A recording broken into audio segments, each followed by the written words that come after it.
नमस्कार दोस्तों, आपका हमारे YouTube चैनल भक्ति ज्ञान त्योहार में स्वागत है। आज मैं आपको हरतालिका तीज की कहानी सुनाने जा रही हूँ। अगर आपको ये कहानी पसंद आए तो कमेंट बॉक्स में भगवान शिव और मां पार्वती की जय अवश्य लिखिए। साथ ही अगर आप मेरे चैनल पर नए हैं तो मेरे चैनल को सब्सक्राइब कीजिए और बेल आइकॉन पर क्लिक जरूर कीजिए, जिससे हमारी वीडियो के नोटिफिकेशन आपको मिलते रहें। सनातन धर्म में तीज के त्योहारों का खास महत्व है। ये त्योहार साल में 3 बार मनाए जाते हैं, जिसमें सबसे पहले हरियाली तीज, फिर कजरी तीज और सबसे आखिरी में हरतालिका तीज आती है। ये तीनों ही भगवान शिव और मां गौरी को समर्पित हैं।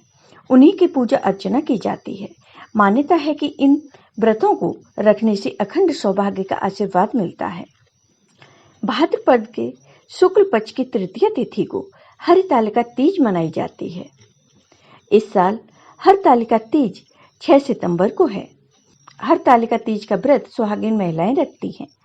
हरियाली तीज की तरह हरतालिका तीज का व्रत भी निर्जला रखा जाता है। मान्यता है कि मां पार्वती ने महादेव को प्रसन्न करने के लिए वन में घोर तपस्या की थी। साथ ही बालू के शिवलिंग बनाकर उनका पूजन किया था, जिससे खुश होकर भोलेनाथ ने उन्हें दर्शन दिए थे, जिसकी वजह से आज भी महिलाएं हरतालिका तीज पर मंडप सजाकर बालू से भगवान शिव और मां पार्वती की प्रतिमा बनाकर उनका गठबंधन करती हैं और अपने पति की लंबी उम्र के लिए विधि विधान से पूजा करती हैं। इस दिन विधि विधान के साथ भगवान शिव और मां पार्वती की पूजा अर्चना करते हैं और हरतालिका तीज व्रत की कथा सुनते व पढ़ते हैं। इस व्रत को करने से भगवान शिव और मां पार्वती का आशीर्वाद प्राप्त होता है और जीवन के सभी कष्ट दूर होते हैं। हरतालिका तीज का पर्व भगवान शिव और मां पार्वती के अटूट रिश्तों को ध्यान में रखकर किया जाता है। इस दिन महिलाएं 16 श्रृंगार करके पूजा अर्चना करती हैं और अखंड सौभाग्य का आशीर्वाद प्राप्त करती हैं। साथ ही फिर हरतालिका तीज की कथा सुनती हैं। हरतालिका तीज की कथा सुनने व पढ़ने मात्र से ही भगवान शिव और माता पार्वती का आशीर्वाद प्राप्त होता है और सुख शांति और समृद्धि में वृद्धि होती है। यह कथा बहुत पवित्र मानी जाती है, इसलिए इस दिन हरतालिका तीज की कथा अवश्य सुननी व पढ़नी चाहिए। अब सुनिए हरतालिका तीज की ये कथा।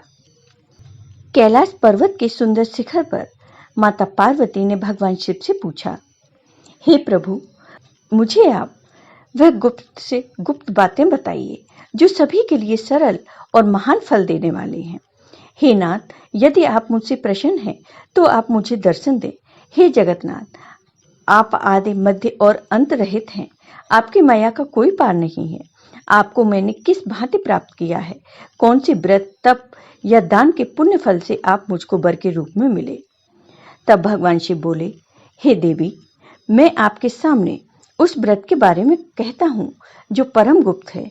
जैसे तारागणों में चंद्रमा और ग्रहों में सूर्य, वर्णों में ब्राह्मण, देवताओं में गंगा, पुराणों में महाभारत, वेदों में साम और इंद्रियों में मन श्रेष्ठ है, वैसे ही पुराण और वेद सब में इसका वर्णन आया है, जिसके प्रभाव से तुमको मेरा आधा आसन प्राप्त हुआ है।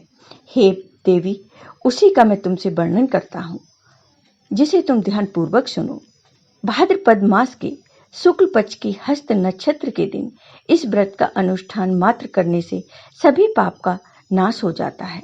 तुमने पहले हिमालय पर्वत पर इसी महान व्रत को किया था, जो मैं आज तुम्हें सुनाता हूँ। तब पार्वती जी बोली, हे प्रभु, इस व्रत को मैंने किस लिए किया था, यह मुझे सुनने की इच्छा है, सो कृपा करके आप मुझे सुनाइए। तब भगवान शिव बोले, आर्यवर्त में हिमालय नामक एक महान पर्वत है, जहाँ अनेक प्रकार की भूमि अनेक प्रकार के वृक्षों से सुशोभित है, जो सदैव बर्फ से ढके हुए तथा गंगा की कलकल ध्वनि से शब्दायमान रहता है। हे पार्वती जी, तुमने बाल्यकाल में उसी स्थान पर परम तप किया था और 12 वर्ष तक के महीने में जल में रहकर तथा बैसाख मास में अग्नि में प्रवेश करके तप किया। सावन के महीने में बाहर खुले में निवास कर अन्न त्याग कर तप करती रही। तुम्हारे उस कष्ट को देखकर तुम्हारे पिता को बड़ी चिंता हुई। चिंता में वह सोचने लगे कि मैं इस कन्या का विवाह किससे करूं। एक दिन नारद जी वहां आए और देव ऋषि नारद ने तुम्हें देखा। तुम्हारे पिता हिमालय ने देव ऋषि को अर्धपाद आसन देकर सम्मान सहित बिठाया और कहा, हे मुनिवर, आपने यहाँ तक आने का कष्ट कैसे किया? कहें, क्या आज्ञा है? तब नारद जी बोले, हे राजन, मैं भगवान विष्णु का भेजा हुआ यहाँ आया हूँ। तुम मेरी बात सुनो। आप अपनी कन्या को उत्तम वर को दान करें। ब्रह्म, इंद्र, शिव आदि देवताओं में भगवान विष्णु के समान कोई भी उत्तम नहीं है। इसलिए मेरे मत से आप अपनी कन्या का दान भगवान विष्णु को ही दें। तब हिमालय बोले, यदि भगवान विष्णु स्वयं ही कन्या को ग्रहण करना चाहते हैं और इस कार्य के लिए ही आपका आगमन हुआ है, तो वह मेरे लिए गौरव की बात है। मैं अवश्य ही उनके साथ ही अपनी कन्या का विवाह करूंगा।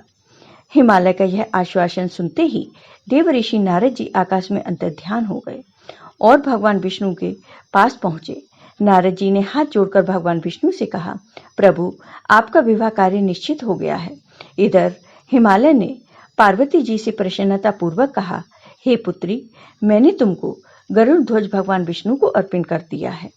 पिता के इन वाक्यों को सुनते ही पार्वती जी अपनी सहेली के घर गईं और पृथ्वी पर गिरकर अत्यंत दुखी होकर विलाप करने लगी। उनको विलाप करते हुए देखकर सखी बोली, हे देवी, तुम किस कारण से दुखी हो, मुझे बताओ, मैं अवश्य ही तुम्हारी इच्छा पूरी करूंगी। तब पार्वती जी बोली, हे सखी, सुनो, मेरी जो मन की अभिलाषा है मैं तुम्हें सुनाती हूँ। मैं भगवान शिव को वरण करना चाहती हूँ। मेरे इस कार्य को पिताजी ने बिगाड़ना चाहा है, इसलिए मैं निस्संदेह इस शरीर का त्याग करूंगी। पार्वती जी के इन वचनों को सुनकर सखी ने कहा, हे देवी, जिस वन को तुम्हारे पिताजी ने न देखा हो, तुम वहां चली जाओ। तब देवी पार्वती अपनी सखी का यह वचन सुन ऐसे ही वन को चली गईं। पिता हिमालय ने तुमको घर पर न पाकर सोचा कि मेरी पुत्री को कोई देव, दानव अथवा किन्नर हरण करके ले गया है। मैंने नारद जी को वचन दिया था कि मैं पुत्री का विवाह भगवान विष्णु के साथ करूंगा। अब यह कैसे पूरा होगा? ऐसा सोचकर वे बहुत चिंतित होकर मूर्छित हो गए। तब सब लोग हाहाकार करते हुए दौड़े और मूर्छा दूर होने पर राजा से बोले कि हमें आप अपनी मूर्छा का कारण बताओ। तब हिमालय बोले, मेरे दुख का कारण यह है कि मेरी पुत्री को कोई हरण कर ले गया है। यह सर्प ने काट लिया है, किसी सिंह ने मार डाला है, वह न जाने कहाँ चली गई, उसे किसी राक्षस ने मार डाला है। इस प्रकार कहकर गिरिराज दुखित होकर ऐसे कांपने लगे जैसे तीव्र वायु को चलने पर कोई वृक्ष कांपता है। इसके बाद, हे पार्वती, तुम्हें गिरिराज साथियों सहित घने जंगल में ढूंढने निकले। तुम भी सखी के साथ भयानक जंगल में घूमती हुई वन में एक नदी के तट पर एक गुफा में पहुंची। उस गुफा में तुम अपनी सखी के साथ प्रवेश कर गई, जहां तुम अन्न जल का त्याग करके बालू का शिवलिंग बनाकर मेरी आराधना करती रही। उस समय पर भाद्रपद मास की हस्त नक्षत्र तृतीया के दिन तुमने मेरे विधि विधान से पूजन किया तथा रात्रि को गीत गायन करते हुए जागरण किया। तुम्हारे इस महाव्रत के प्रभाव से मेरा आसन डोलने लगा। मैं उसी स्थान पर आ गया जहां तुम और तुम्हारी सखी दोनों थी। मैंने आकर तुमसे कहा कि मैं तुम्हारी तपस्या से प्रसन्न हूँ। तुम्हें क्या वर चाहिए, वरदान मांगो। फिर तुमने मुझसे वरदान मांगा। तब तुमने कहा कि हे देव, यदि आप मुझसे प्रसन्न हैं तो आप ही मेरे पति हो। मैं तथास्तु कहकर कैलाश पर्वत को चला गया और तुमने प्रभात होते ही मेरी उस बालू की प्रतिमा को नदी में विसर्जित कर दिया। तुमने वहां अपनी सखी सहित व्रत का पारायण किया। इतने में तुम्हारे पिता हिमवानवी तुम्हें ढूंढते ढूंढते उसी घने वन में आ पहुंचे। उस समय उन्होंने नदी के तट पर दो कन्याओं को देखा तो ये तुम्हारे पास आए और तुम्हें हृदय से लगाकर रोने लगे। बोले, बेटी, तुम इस घने जंगल में क्यों चली आई? तुमने कहा, हे पिताजी, मैंने पहले ही अपना शरीर भगवान शिव को समर्पित कर दिया था, लेकिन आपने नारद जी को कुछ और ही बोल दिया, इसलिए मैं महल से चली आई। ऐसा सुनकर हिमवान ने तुमसे कहा कि मैं तुम्हारी इच्छा के विरुद्ध यह कार्य नहीं करूंगा।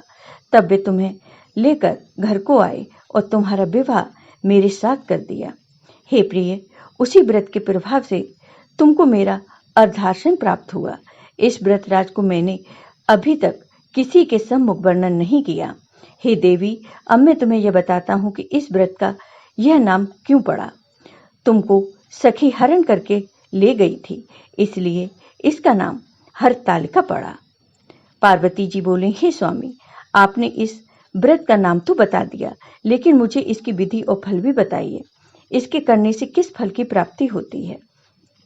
तब भगवान शिव बोले, सौभाग्य की इच्छा रखने वाली महिलाओं को यह व्रत पूरे विधि विधान के साथ करना चाहिए।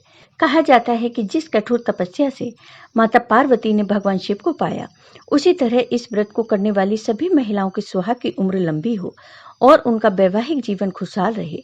माना जाता है कि जो इस व्रत को पूरे विधि विधान और श्रद्धा पूर्वक करते हैं, उन्हें इच्छा अनुसार वर की प्राप्ति होती है। हरतालिका तीज पर भगवान शिव और गौरी माँ से अखंड सुहाग की कामना करनी चाहिए और बोलना चाहिए कि भगवान हमें अजर अमर सुहाग देना। इस व्रत को तीज के दिन रखा जाता है, लेकिन इसका पारण चतुर्थी तिथि के सूर्योदय में किया जाता है। अगर आपकी शादी के बाद आपका पहला तीज व्रत है, तो अच्छे नियम पता कर लें, क्योंकि जिस तरह पहली बार रखेंगे उसी प्रकार हर साल रखना होगा। इस व्रत को एक बार रखा जाता है तो जीवन भर रखना होता है, किसी भी साल इसे छोड़ नहीं सकते। तीज व्रत में अन्न, जल और फल 24 घंटे कुछ नहीं खाना होता है। इस व्रत को पूरी श्रद्धा भाव से करें और भगवान शिव पार्वती का जागरण करें और सोए नहीं। अगर आप बीमारी या किसी वजह से व्रत छोड़ रही हैं, तो आपको उद्यापन करना होगा या अपनी सास या देवरानी को व्रत देना होगा। हरतालिका तीज की पूजा विधि। सौभाग्यवती स्त्रियां हरतालिका तीज व्रत अपने सुहाग की लंबी आयु तथा अविवाहित युवतियां मनपसंद पति पाने के लिए करती हैं। तीज के दिन व्रतधारी महिलाएं सूर्योदय से पूर्व ही उठकर नहाकर पूरा श्रृंगार करती हैं। फिर मन में व्रत का संकल्प लेना चाहिए। सबसे पहले घर के मंदिर में काली मिट्टी से भगवान शिव तथा माता पार्वती और गणेश जी की मूर्ति बनाएं। पूजा के लिए केले के पत्तों से मंडप बनाकर गौरी और शिव की प्रतिमा स्थापित करें। अब इन मूर्तियों को तिलक लगाएं और फल फूल अर्पित करें। फिर माता पार्वती को एक एक कर हरी सुहाग की सामग्री अर्पित करें। इसके बाद भगवान शिव को बेलपत्र और पीला वस्त्र चढ़ाएं। रात में भजन कीर्तन करते हुए जागरण कर 3 बार आरती की जाती है और शिव पार्वती विवाह की कथा सुनी जाती है। तीज की कथा पढ़ने या सुनने के बाद आरती करें। इस व्रत में शयन निषेध है, अतः रात्रि में भजन कीर्तन करते हुए रात्रि जागरण करना चाहिए। अगले दिन पुनः सुबह प्रातःकाल स्नान के बाद श्रद्धा भक्ति पूर्वक माता पार्वती को सिंदूर अर्पित कर भोग चढ़ाएं। फिर किसी सुपात्र सुहागिन स्त्री को श्रृंगार सामग्री, वस्त्र, खाद्य सामग्री, फल, मिष्ठान तथा यथाशक्ति आभूषण का दान करना चाहिए। यदि रेत के शिवलिंग बनाए हैं तो उनका जलाशय में विसर्जन किया जाता है। फिर खीरा खाकर इस व्रत की पूर्णता की जाती है। प्रसाद ग्रहण करने के बाद व्रत का पारण करें। व्रत के दौरान दिन भर और पूजा के समय आप ओम नमः शिवाय मंत्र का जाप करें। माता पार्वती का पूजन करते समय ओम उमाय नमः मंत्र का जाप करें।